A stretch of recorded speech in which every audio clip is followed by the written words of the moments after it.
गोविंद दास। तो भक्ति महारानी ने बताया, मैं भक्ति हूं, ये दोनों मेरे पुत्र हैं, ज्ञान और वैराग्य कलयुग के कारण वृद्ध हो गए हैं। नारद जी महाराज, आप कैसे भी करके मेरे पुत्रों को युवा करो, नहीं तो मैं विदेशम गम्यते मया, मैं विदेश चली जाऊंगी। नारद जी महाराज ज्ञान और वैराग्य को युवा करने के लिए योजनाएं बनाने लगे। तभी भ्रमण करते हुए बद्रीनाथ पहुंचे। वहां पर सनत कुमारों ने उन्हें 5 प्रकार के यज्ञ बताए और कहा, द्रव्य यज्ञास्तपो यज्ञ योग यज्ञास्तथा परे स्वाध्याय ज्ञान यज्ञश्च ते तु कर्म विसूचका सत्कर्म सूचको नूनम ज्ञान यज्ञ स्मृतो बुधै ज्ञान श्रीमद्भागवतालापः सतु गीतः सुखादिभिः। सबसे बड़ा सत्कर्म क्या है? बोले ज्ञान यज्ञ। और ज्ञान यज्ञ में भी सबसे श्रेष्ठ यज्ञ क्या है? श्रीमद् भागवत की कथा। अगर आप चाहते हैं कि ज्ञान और वैराग्य को पुष्ट किया जाए तो नारद जी भागवत की कथा कराओ। नारद जी महाराज के मन में संशय था, बोले भागवत की कथा से ज्ञान वैराग्य पुष्ट हो जाएंगे? जब वेदों के वाचन से उन पर कोई असर नहीं हुआ, गीता पाठ से उन पर असर नहीं हुआ, तो भागवत की कथा से कैसे असर हो जाएगा? तब सनत कुमारों ने कहा, श्रीमद् भागवत सामान्य नहीं है। श्रीमद् भागवत क्या है?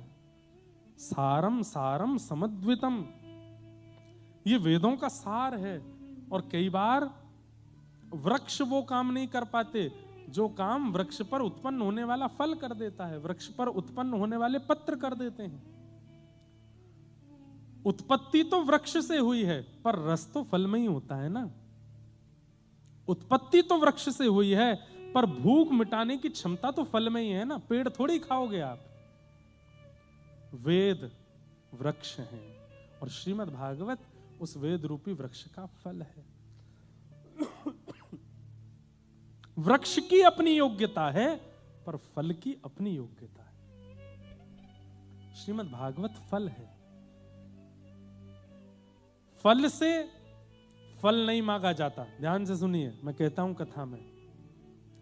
कई लोग अगर यहां इसलिए बैठे हों कि कथा सुनने से हमको ये मिल जाए, वो मिल जाए, ये हो जाए, वो हो जाए, नहीं, फल से फल नहीं मांगा जाता।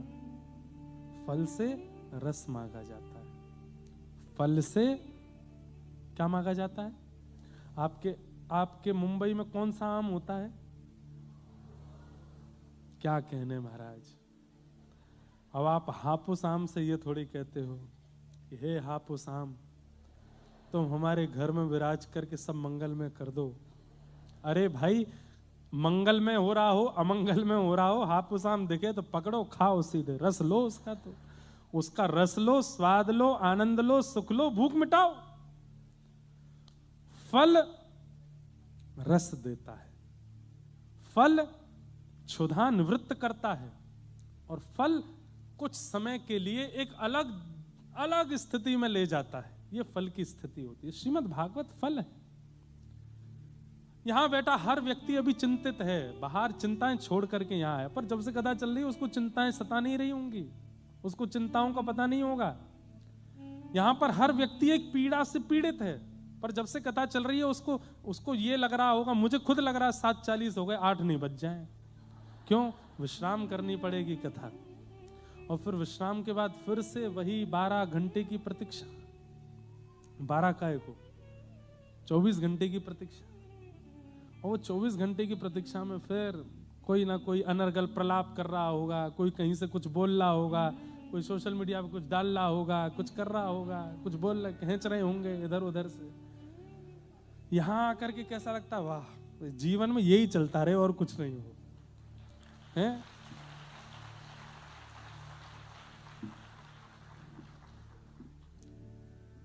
लोग बाग मुझसे पूछ रहे थे कैसा लग रहा है। मैंने कहा याद आ रही कथा की। कब कथा में जाऊं, मैं बैठूं व्यास मंच। लगता है जीवन यही है। जीवन लेकिन गृहस्थाश्रम है।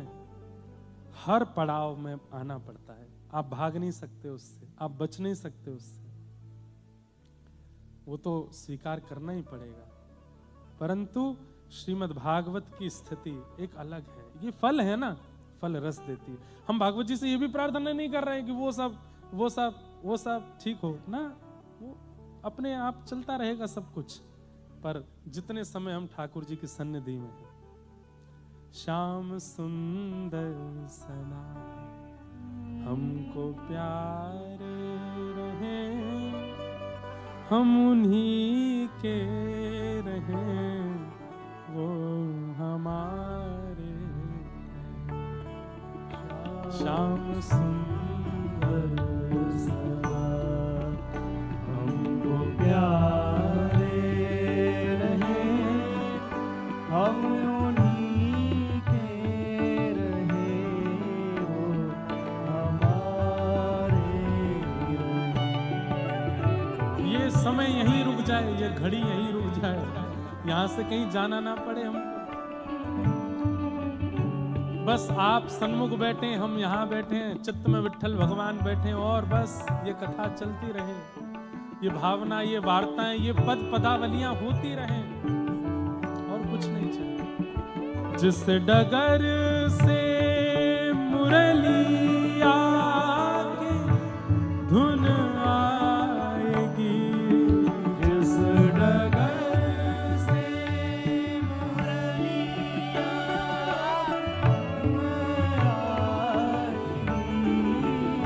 उस डगर में उमरिया कट जाएगी, उस डगर में उमरिया कट जाएगी, उस डगर में उमरिया कट जाएगी, उस नगर में उमरिया कट जाएगी। उनकी तस्वीर मन में बसाए रहे, हम उन्हीं के रहे, वो हमारे। श्याम सुंदर सना हमको प्यारे रहे, हम उन्हीं के रहे, हमारे रहे, ओ हम उन्हीं के रहे, हमारे हम उन्हीं के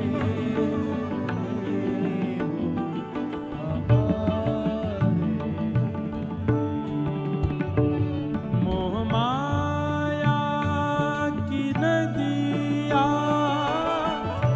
बही जा रही, मोह माया की नदिया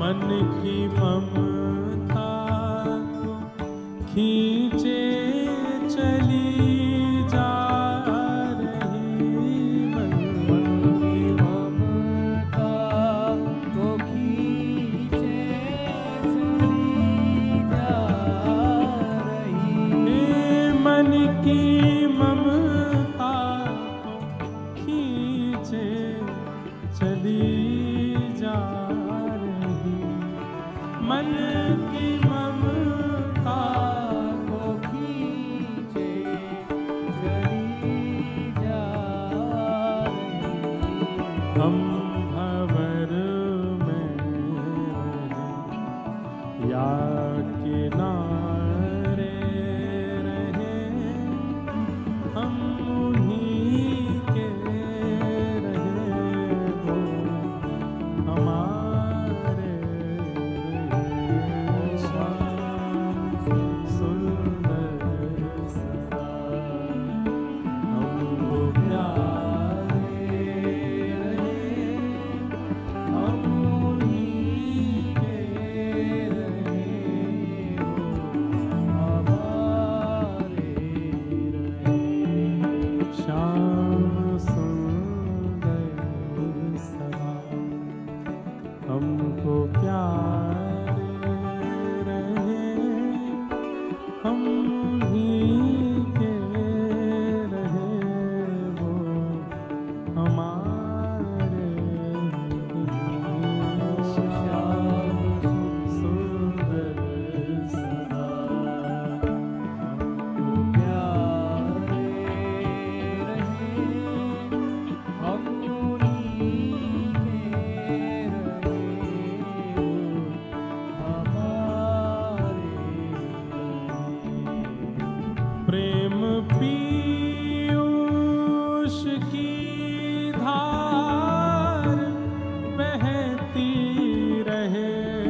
क्या है?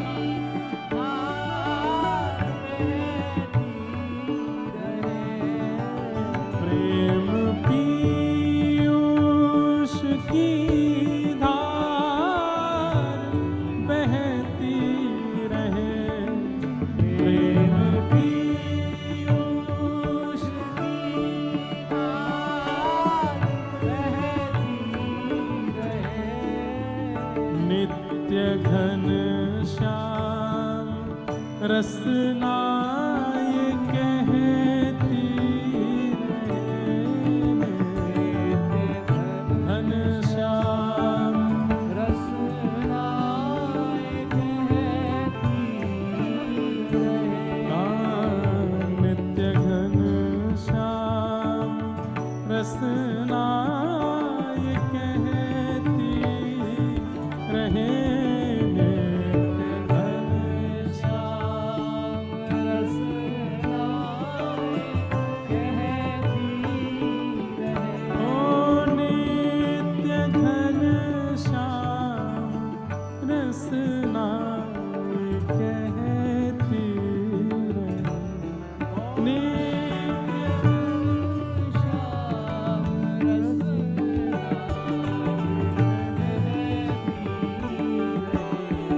अपने तन मन को मोहन पे वारे रहे, अपने तन मन को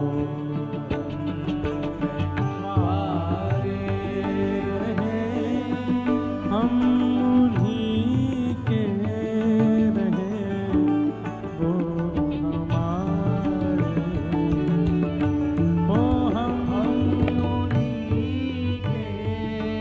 सब लोग गाओ, एक स्वर में गाओ, ओ श्याम सुंदर हमको प्यारे रहे, हम उन्हीं के रहे, हमारे श्याम सुंदर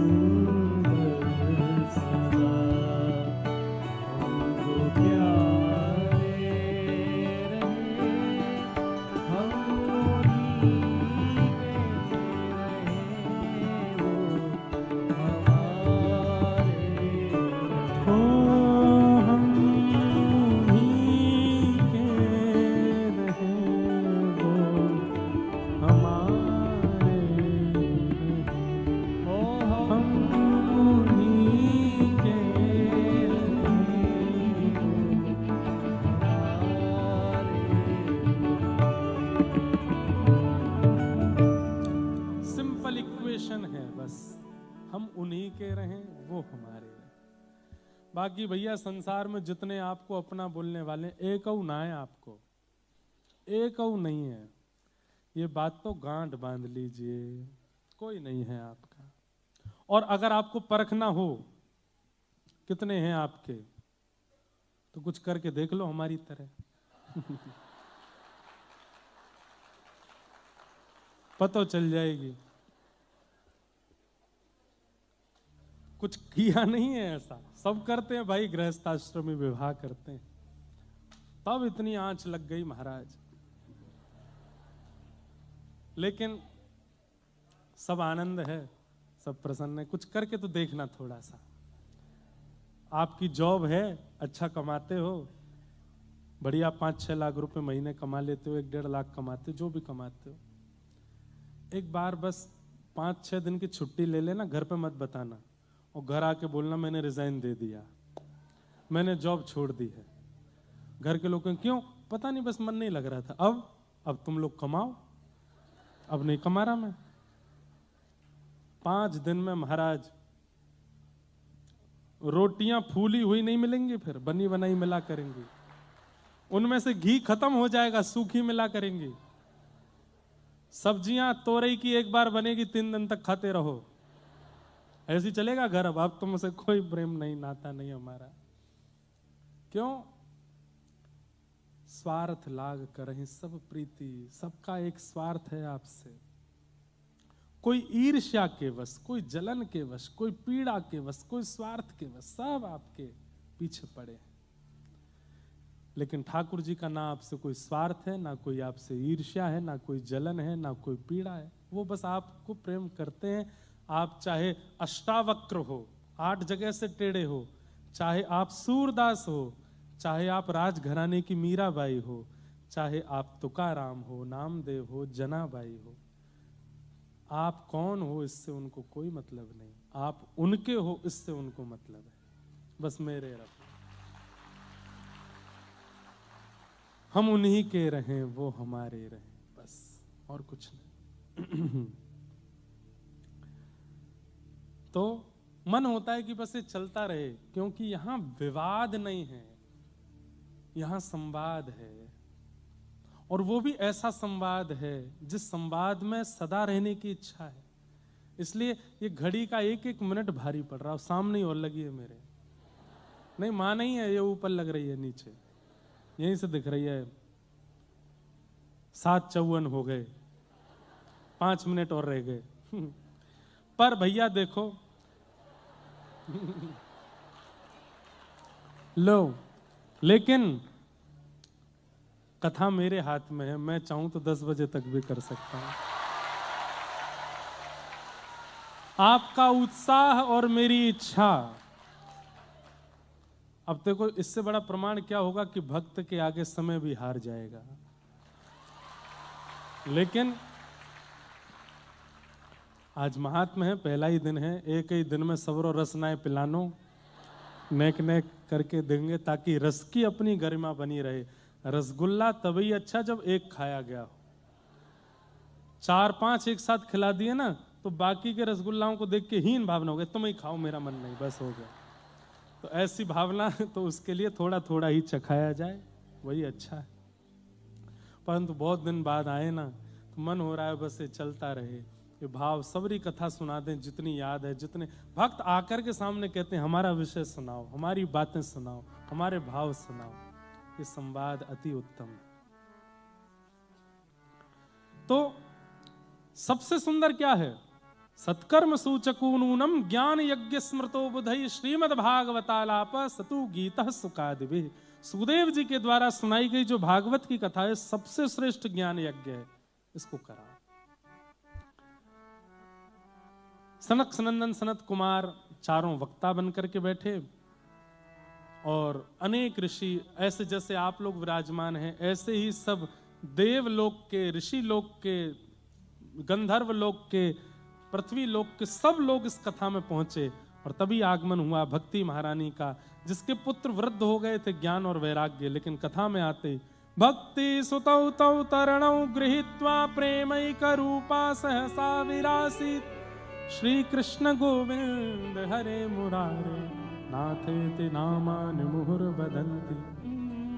नृत्य करते हुए, कीर्तन करते हुए ज्ञान वैराग्य युवा हो गए। कथा में आते ही भक्ति महारानी अत्यंत प्रसन्न हो गई कि महाराज कथा की कृपा से ज्ञान और वैराग्य युवा हुए। तत्पश्चात आगे महात्म के दूसरे सर्ग में गोकर्ण उपाख्यान सुनाया गया, जहां पर आत्मदेव और धुंधुली, इनके कोई संतान नहीं थी। आत्मदेव जी आत्महत्या करने के लिए जाने लगे, संतान नहीं है तो क्या करूं, जीवन का त्याग कर दूं। संसार की व्यवस्था मिले तो जिएंगे, नहीं मिले तो नहीं जिएंगे। इससे बड़ा संसारी होने का प्रमाण और कोई नहीं है। आपसे बड़ा संसारी कोई नहीं कि ये व्यवस्था है तो हम जिएंगे, ये व्यवस्था नहीं तो जी के क्या फायदा। अरे हर परिस्थिति ठाकुर जी का प्रसाद है, उसको स्वीकार कर। आत्मदेव जी प्राण त्यागने के लिए जाने लगे। क्यों? संतान नहीं है घर में, बालक नहीं हो रहे। तभी एक महात्मा ने कहा, भाई इस जन्म क्या, 7 जन्म तक तुम्हारे बालक नहीं होने वाला, तुम्हारी माथे की रेखा बता रही है। तुम इस प्रकार परेशान मत हो, हम तुमसे प्रार्थना करना चाहते हैं, तुम चिंतित मत हो। अरे पति पत्नी मिलकर के भजन करो, जितना कम सामान उतना सफर आसान। सफर में जितना कम होगा ठीक है, 2 ही हो तो 2 ही भजन करो। जोरी तोरो दक्षो ने क्यों माया से तो बे एकला चलो रे, एकला चलो एकला चलो एकला चलो एकला चलो रे जोरी तोरो दक्षो ने क्यों माया से तो बे एकला चलो रे, अकेले चलो। कहां पता नहीं, मैंने कहीं कथा में सुनाया था, शास्त्रीय बात है, सफर 4 लोगों को करना चाहिए। सफर में कम से कम, लंबे सफर में 4 लोग तो रखो, अकेले नहीं, मजा क्या आएगा उसमें। 4 लोग, और चारों में भी और आनंद आ जाएगा। चारों अलग अलग व्यवहार वाले रखो, एक गंभीर, एक हंसमुख, एक चिड़ोकला, एक खब्बू, तब जाओ, तब आवे आनंद। एक वो होना चाहिए जिसको हर 1 किलोमीटर में भूख लगी आती है, कुछ खिला दो, कहीं गाड़ी रोक दो, कुछ खाना है, और उसके से एक चिढ़ेगा, ये तेरे को कितना भी खिलाते रहो, तेरा पेट ही नहीं भरता, पेट है कि कुआं है, तुझको क्या खिला मुझे। एक शांत होना चाहिए, उससे कुछ भी कह लो वो हंसे ही जाता है, उससे कुछ भी कह दो, कितना भी कह दो, बुरा नहीं मानता, ऐसा एक व्यक्ति होना चाहिए। और एक हंसमुख होना चाहिए, वो सबको हंसाता रहे, सबसे कहता रहे। तो सफर में कम से कम 4 लोग होने चाहिए, लंबा सफर अगर है तो, ज्यादा से ज्यादा तो जितने हो, पर कम से कम 4। भोजन में 3 लोग होने चाहिए। भोजन जब करने बैठो तो 3 लोग बैठो। तो 3 लोगों में क्या होता है कि आप खा रहे हो तो आप खाओगे, आपसे पहले एक खा के, नमक कम है इसमें थोड़ा डालो, इसमें डाल लो। दूसरा क्या, भोजन यार ठीक नहीं, कुछ और मंगा लेते हैं। एक कुछ ना कुछ मंगाता रहेगा, एक कुछ ना कुछ करता रहेगा, 3 लोग करेंगे, थोड़ा भोजन में स्वाद आता है। अध्ययन में, पढ़ाई करते समय 2 लोग होने चाहिए, आपस में बैठ करके पढ़ो। हाँ भाई सुन, तू इतना याद कर, मैं इतना करता हूं, फिर तू मुझसे सुनना, मैं तुझसे सुनूंगा, ठीक है, इतना इतना करते हैं। 2 लोगों में होना चाहिए, आपस में कंपटीशन करते हुए पढ़ रहे हैं। और भजन में अकेले, एकांत, वहां पर 2 की इच्छा नहीं। पति पत्नी भी हैं तो भी अलग अलग भजन करो, सेवा ठाकुर जी की संग करो, सेवा ठाकुर जी के साथ करो, बाकी सब कुछ, पर अपने कल्याण का, भजन का जो मार्ग है, जहां पर नाम जप आ जाता है, जहां पर गुरु आज्ञा आदि सब भाव आ जाते हैं, वो उसको भी कहो तुम अपने आसन पर बैठ के अपने भाव से करो, हम अपने आसन पर अपने भाव से। भजन एकांत, भजन में 2 नहीं तो क्या होगा, भजन ही नहीं होगा, बातें ही होंगी। कितना हो गई माला, मैंने तो ज्यादा कर ली तुमसे, तो फिर वो विवाद बनेगा। तो सफर में 4 लोग, भोजन में 3 लोग, अध्ययन में 2 लोग, और भजन में अकेले लोग।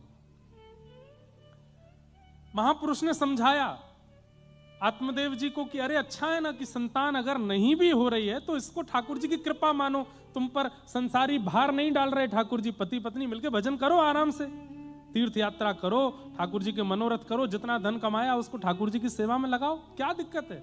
अरे जिनके बालक होते उनसे पूछो, वो भजन का समय ही नहीं मिलता, सुबह से शाम तक उसी की सेवा में लगे रहो, फिर जैसे तैसे वो चलने फिरने लायक हो जाता है तो फिर और टेंशन, कभी कहीं से पैर तोड़ लाया, कहीं पर माथा मूड़ मार दिया, फिर स्कूल जाने लायक हो जाता, फिर उसको पढ़ाओ लिखाओ काम करवाओ, उसके बाद थोड़ा और बड़ा हो जाता है तो फिर कॉलेज यूनिवर्सिटी, फिर उसकी चिंता, इसको पढ़ाएं कहाँ, इसको भेजें कहाँ, जीवन में क्या करेगा, कितनी चिंता। भजन कहाँ कर पाते वो लोग।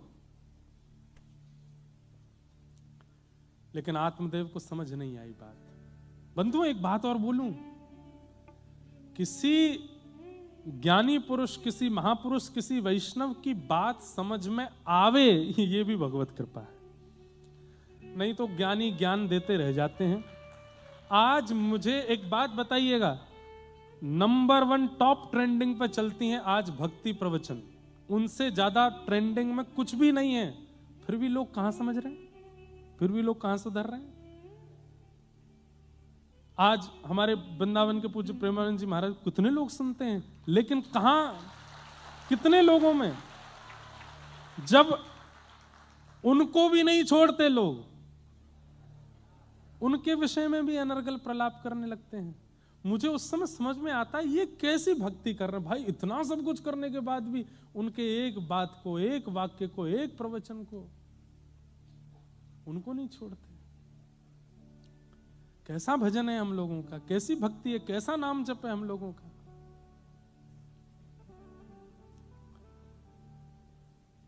तो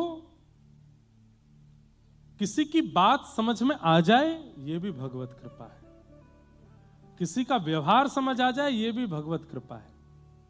नहीं तो समझ नहीं आता। हम अपने इच्छा और अपनी मति से विचार करते हैं, हम अपनी मति और अपनी इच्छा से संसार को देखते हैं। चाहे कितनी भी कथा देख सुन लें, यहां से निकलते ही शट डाउन कर देते हैं। जो सुना अपनी दृष्टि खड़ी कर लेते हैं। हमको जैसे देखना हम वैसे ही देखेंगे सब। तो आत्मदेव के संतान नहीं है, खूब समझाया लेकिन फिर भी उनको समझ में नहीं आई बात, रोने लगे। तो महापुरुष ने कहा ठीक है मैं फल देता हूं, अपनी पत्नी को खिला देना। 1 वर्ष का नियम है, 5 नियमों का पालन करे। तुम्हारी पत्नी के वैसे तो बालक होने की संभावना नहीं, पर इस फल की कृपा से संतान होगी। फल लेकर के आत्मदेव ने अपनी पत्नी को दिया। पत्नी धुंधुली, उसने कहा फल खाने से भी कोई संतान होगी? ऐसे किसी ने पागल बना दिया आपको? पति ने कहा नहीं नहीं देवी, संत का प्रसाद पा लेना। ठीक है पा लूंगी। पतिदेव चले गए। बोली घर की गैया भी बांझ है, इसको खिला देती हूँ।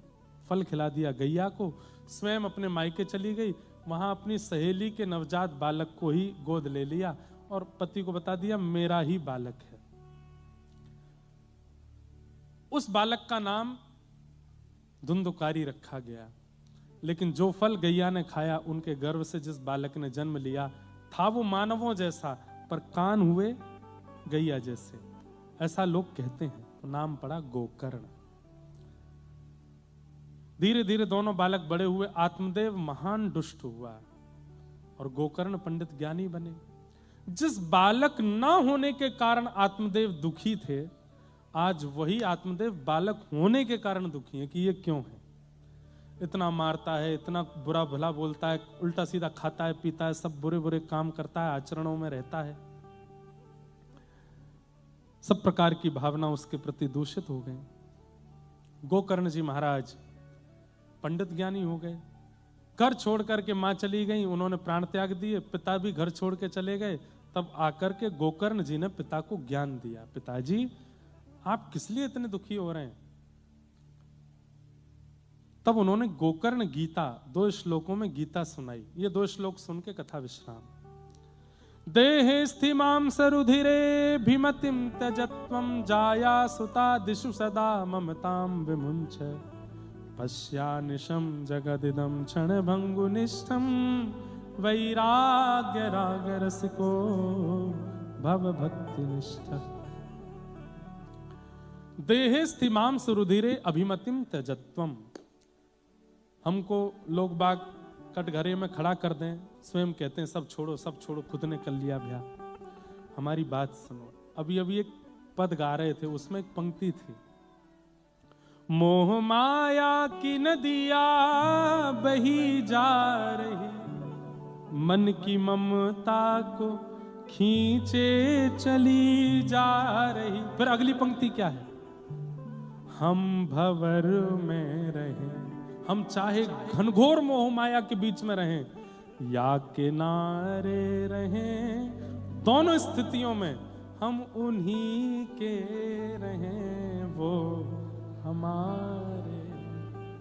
आप तो जिस नगरी में रहते हैं, इस नगरी का नाम माया है, माया नगरी। पर मुझे नहीं लगता इस समय इस सभागृह में किसी को भी माया स्पर्श कर रही होगी। माया से दूर नहीं भाग सकते आप, संसार माया है। उस माया के बीच में आपको रहना ही पड़ेगा अगर आप गृहस्थाश्रमी हैं तो। वो मोह माया आपकी छूट नहीं सकती, पर उस मोह माया का विशेष प्रभाव आपके ऊपर नहीं होना चाहिए। ठाकुर जी को ना भूल जाओ उसके चक्कर में, इसके लिए कहा जाता है। उसके बिना तो आप संसार में निर्वहन कर ही नहीं पाओगे। हम भंवर में रहें या किनारे रहें, हम उन्हीं के रहें, वो हमारे। लोगों ने सब कुछ अपने मन से दिखा दिया, जो भी हमारे नव जीवन में हुआ सब कुछ अपने मन से दिखाया। जिसको जो दिखाना था, महाराज जी क्या पहन के आए, महाराज जी कैसे बैठे, पंडाल कैसा था, मंच कैसा था, ये कैसा था। किसी ने भी एक बात नहीं दिखाई कि हर क्रिया में मेरे से आगे लाल जी चलते थे। किसी ने भी नहीं दिखाया। कैसे बदनाम होंगे महाराज जी? ऐसे होंगे। ये क्यों नहीं दिखाया कि जहां पर भी हम जा रहे थे हमसे आगे लाल जी चल रहे थे। जिस पोशाक को हमने धारण किया उसी पोशाक से लाल जी की पोशाक बनी है, वही पोशाक लाल जी धारण कर रहे थे हर जगह, हर परिस्थिति में। और सुनिए, हमारी लगन से पहले लाल जी की लगन हुई थी। लाल जी का विवाह पक्का हुआ। फिर लोगों ने कहा जयपुर क्यों गए? हमारे वृंदावन के 3 प्रमुख ठाकुर जी जयपुर में हैं, गोविंद देव, गोपीनाथ, मदन मोहन। मदन मोहन जी करौली चले गए। जयपुर को जो लोग कथा सुनते हैं उनको पता होगा, मैंने कभी शहर माना ही नहीं। जयपुर मेरे लिए सदा से निज वृंदावन है। वहां पर ठाकुर जी स्वयं गोविंद देव जी आए। वृंदावन के सप्तनिधियों के प्रथम ठाकुर ने जयपुर को चुना। लाओ उनको भी कटघरे में खड़ा कर दो। क्यों गए आप जयपुर? भाई वृंदावन की स्थिति ऐसी है, आज एक महापुरुष अपने घर, अपने आश्रम से निकल के दूसरे स्थान पर जाते हैं तो चक्का जाम हो जाता है। यह स्थिति होती है कि आप एक जगह से दूसरी जगह जाना 1.5 घंटा लगता है। हमारे जीवन का नव प्रसंग यदि वृंदावन में होता तो भी लोग मुझे कटघरे में खड़ा करते, बोले पूरा वृंदावन चक्का जाम करवा दिया, सबको इतना परेशान कर दिया, एम्बुलेंसें खड़ी रहीं, लोगों को अटैक आ गए, कोई हॉस्पिटल नहीं पहुंच पाया, यहां ये हो गया, पुलिस प्रशासन फेल। तब भी लोग पीछे पड़ते। तब चुना कहां जाएं? वृंदावन से ज्यादा दूर भी ना हो और जहां प्रथम लाल विराजमान वहां चले जाए। वहां जाके कर लिया तो स्थान के पीछे पड़ गए। इस स्थान पे क्यों किया? अरे वो स्थान हमने नहीं चुना, किसी ने दिया, बोले हमारे यहां कर लो, तो भी दिक्कत हो गई।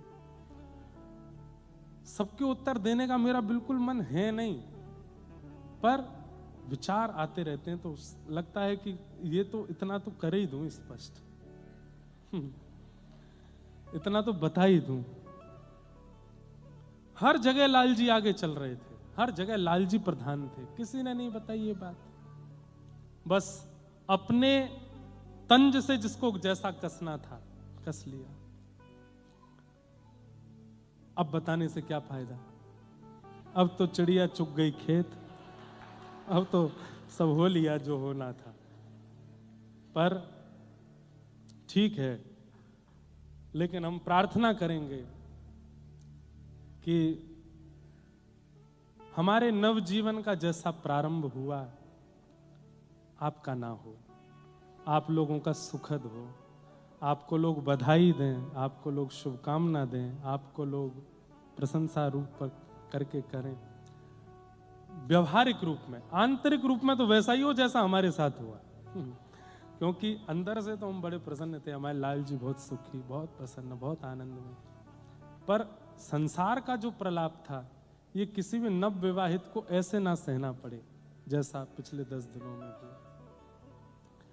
लाल जी सब मंगल करेंगे, सब आनंद करेंगे। तब यहां पर आत्मदेव जी महाराज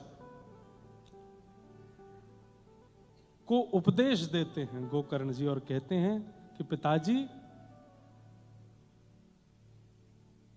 देहेस्तिमाम सरुधिरे अभिमतिम त्यजत्वम। 2 ही प्रकार के लोग दुखी हैं संसार में, बहुत ध्यान से सुनिएगा। पहला वो व्यक्ति जो अहमता और दूसरा वो व्यक्ति जो ममता, इन 2 चीजों में पड़ा है, अहमत्व और ममत्व। अहमत्व क्या है कि मैं कुछ हूं, ये अहमत्व है, और ममत्व क्या है कि ये सब मेरे हैं, ये ममत्व है। इन 2 चीजों में जो पड़ा है वही दुखी है। जिसको ये लगता है कि मैं कुछ हूं और ये सब मेरे हैं, वही दुखी है। जो इसमें है कि मैं कुछ भी नहीं और मेरा कोई भी नहीं, वही सुखी है संसार में। मैं कुछ भी नहीं, शून्य हूं और मेरा कोई भी नहीं, वही सुखी है संसार। पिताजी आप दुखी इसलिए क्योंकि आपने उसको अपना पुत्र माना जो आपका है ही नहीं। अपनी क्रिया कर रहा है, वो अपने प्रारब्ध से कर रहा है। आप क्यों दुखी होते हैं? आप प्रसन्न रहिए। धर्मं भजस्व सततं त्यज लोक धर्मान् सेवस्य साधु पुरुषां जहि काम तृष्णाम् अन्यस्य दोष गुण चिंतन माशु मुक्त्वा सेवा कथा रस महो नितराम पिबत। धर्म को भजो, सततम